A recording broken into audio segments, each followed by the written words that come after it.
Bon, et que ce serait une belle journée pour aller dévaler quelques pentes de ski. Vous trouvez pas? Mais non, gang. Fait 30 dehors, c'est une canicule. Pourquoi est-ce que je porte actuellement des lunettes de glisse extérieure?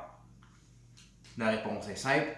C'est pour vous parler, Grande Rivière, de la deuxième forme d'énergie qui va constituer en bout de ligne ce qu'on appelle l'énergie mécanique. On a parlé d'énergie cinétique qui s'appelle l'énergie du mouvement. Mais il y a une forme d'énergie que l'on accumule quand on s'en va en ski ou en planche et qu'on n'est pas nécessairement en mouvement. En fait, laissez-moi vous la présenter. Elle s'appelle l'énergie potentielle. Ça le dit dans le mot, hein? Potentiel, c'est qu'éventuellement, cette énergie-là, elle a le potentiel de se transformer en énergie cinétique de mouvement. Fait que moi, quand je m'en vais skier, puis que je m'assois dans un remont de pente, bien, le remont de pente, je ne fais pas grand-chose. On s'entend, je suis assis. Le remont de pente, lui, il m'amène au sommet de la montagne. Et là, je suis au sommet de la montagne. Je suis sur mes skis et je ne bouge pas. Évidemment, par contre, j'ai quand même en moi accumulé énormément d'énergie mécanique en montant la pente. Énergie mécanique que je vais pouvoir transformer éventuellement en vitesse. Mais cette énergie mécanique-là, ce n'est pas de l'énergie cinétique de mouvement parce que je ne bouge pas, mais je suis en haut d'une montagne. Et sur la planète, on a une force gigantesque qui s'appelle la gravité et que l'on utilise pour faire plusieurs sports, mais pour faire énormément d'autres choses aussi, n'est-ce pas? Et cette force-là s'appelle la gravité. Donc, c'est de l'énergie potentielle qu'on va appeler même énergie potentielle gravitationnelle. C'est-à-dire que si je me mets à m'enligner vers une pente pour descendre la piste de ski, bien là, toute l'énergie potentielle que j'ai accumulée en montant dans le chairlift, je vais la transformer en mouvement, énergie cinétique. Donc, l'énergie potentielle, gang, c'est l'énergie que l'on accumule quand on va monter en hauteur. Monter en hauteur, ça, pour ça, c'est excellent. Je vais juste dire monter. Donc, énergie que l'on va accumuler quand on va monter, énergie potentielle. Puis potentiellement, ça va se transformer en déplacement, donc en énergie cinétique. D'accord? Donc, quand je suis au sommet d'une montagne, j'ai accumulé énormément d'énergie potentielle. D'accord? L'énergie potentielle, gang, ça se calcule. Premièrement, c'est représenté par le symbole EP. Énergie cinétique, c'était EC. Énergie potentielle, c'est EP. Ça devrait te faciliter la vie quand même. Potentiel P, cinétique C. C'est égal maintenant à l'énergie potentielle. Unité de mesure, comme toutes les formes d'énergie, c'est toujours le joule. Maintenant, comment ça se calcule? En connaissant la masse d'un objet. Plus un objet est lourd, plus quand on va le monter en altitude, il va accumuler de l'énergie potentielle. D'accord? Alors évidemment, M pour la masse. Encore une fois, comme dans le cas de l'énergie cinétique, la masse pour l'énergie potentielle se calcule en kilogrammes.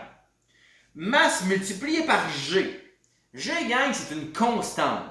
Une constante qui s'appelle la constante gravitationnelle terrestre. C'est l'attraction gravitationnelle de la Terre. Fait que c'est un chiffre, là, le G, qui est bon juste sur la Terre. Si on change de planète, comme la planète a une masse différente, elle a une gravité différente, il faut changer la force d'attraction gravitationnelle terrestre. D'accord? Et comme c'est une force d'attraction gravitationnelle, sur Terre, ces unités de mesure, c'est des newtons par kilogramme. Mais l'important, c'est que ce chiffre-là, le G, sur Terre, c'est toujours 9,8 newtons par kilogramme. Donc, le G est toujours connu quand on est sur Terre, c'est 9,8, c'est le chiffre que nous allons utiliser pour calculer l'énergie potentielle. Bref, calculer l'énergie potentielle, j'ai besoin de la masse en kilos, de la constante gravitationnelle G qui est 9,8 sur Terre, et de la hauteur de mon objet en mètres. Quand j'ai ces trois informations-là, masse en kilos, G 9,8 et la hauteur en mètres, je multiplie, j'obtiens l'énergie potentielle qui a été accumulée par un objet en montant. Donc, par exemple, moi, si je monte en haut d'une montagne, je ne sais pas, moi, je m'en vais faire du ski à Camp Fortune, eh bien, j'ai besoin de ma masse en kilos, que je multiplie par 9,8 et que je multiplie par la hauteur de Camp Fortune en mètres pour savoir quelle quantité d'énergie potentielle je vais avoir accumulée en montant la montagne. N'est-ce pas? Toujours pour vous expliquer un peu ce qu'est l'énergie potentielle, j'ai ici deux poids et haltères, 10 livres. chacun. OK? 10 livres, on peut mettre ça en kilogrammes, il n'y a pas de problème. Bref, ils ont le même poids. Donc, la masse, là, c'est la même masse. Le G dans le calcul de l'énergie potentielle, là, E est égal à M fois G, bien le G, c'est 9,8 pour les deux. Fait que si je place un de mes poids ici et un de mes poids ici, d'après vous, lequel des deux poids aura la plus grande quantité d'énergie potentielle? Quoi? Oui, le plus haut, évidemment, parce que la hauteur va être plus importante. Donc, plus on est haut, plus l'énergie potentielle accumulée est élevée. Et plus, évidemment, si je lâche le poids en question, ben, l'énergie cinétique va aussi être élevée, parce qu'il va y avoir de l'accélération. Et là, les poids vont tomber par terre. Celui qui est le plus haut va avoir accumulé plus d'énergie, va donc aller plus vite en bout de ligne. Donc ça, c'est ce qu'on appelle l'énergie potentielle. Gang, dans un système là, où on monte un objet, ou par exemple, moi, je monte la montagne, et là, je me mets à descendre. Je suis en train de descendre. OK? Dans un système, la somme de l'énergie cinétique qui est présente et de l'énergie potentielle qui est présente, on appelle ça l'énergie mécanique. C'est pour ça que l'énergie mécanique, représentée par la lettre EM, c'est égal à la somme. On additionne l'énergie cinétique que l'on calcule par la formule qu'on a vue préalablement, plus l'énergie potentielle que l'on calcule avec la formule que je viens de calculer présentement, et on obtient l'énergie mécanique. D'accord? Et ça, c'est très important de comprendre ça. Donc, l'énergie mécanique, c'est l'énergie qui est présente dans le système au complet, autant sous forme potentielle, autant sous forme cinétique, énergie de mouvement.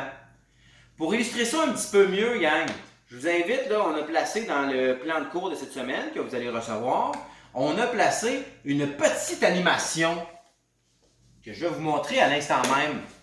Alors, je ne sais pas si vous allez être en mesure de bien voir dans la vidéo, mais ça s'appelle PHET Simulation. Et c'est un petit, ça s'appelle, bon, il y a un petit monsieur là, qui fait de la planche à roulettes. Hein? Ça s'appelle Énergie planche à roulettes. Et il y a une rampe ici de planche à roulettes que l'on vous présente. Et là, il suffit de venir prendre le petit monsieur.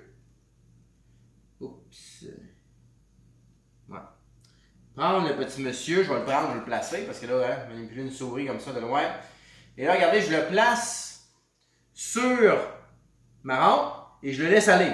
Là, demain, il va descendre. OK? Là, présentement, là, on n'est pas dans la réalité des choses parce que on a enlevé le frottement. Mais je ne sais pas si vous êtes en mesure de voir ici, mais il y a un tableau ici où en jaune, on a l'énergie mécanique du système. Et là, voyez-vous, quand on va appeler ça un planchiste, quand le planchiste roulettiste se ramasse en haut ici, c'est l'énergie potentielle qui est au maximum. Quand il se ramasse en bas ici, il est à vitesse maximum, c'est l'énergie cinétique qui est au maximum. Et entre les deux, ben, on a moitié-moitié cinétique potentielle. Bref, ces deux formes d'énergie-là vont être transformées l'une à l'autre constamment. Énergie potentielle au maximum en haut, énergie cinétique au maximum en bas, et même qu'en bas, au niveau du plancher vache, on n'en a pas d'énergie potentielle parce que la hauteur, c'est 0. Donc, à une hauteur de 0, si on fait notre calcul de EP est égal à MGH, bien, si tu mets 0 à la place de H, ton énergie potentielle, c'est 0. Donc, toute l'énergie mécanique va être sous forme cinétique quand on est au niveau du sol. Par contre, quand on est à notre point maximal de hauteur et qu'on ne bouge plus,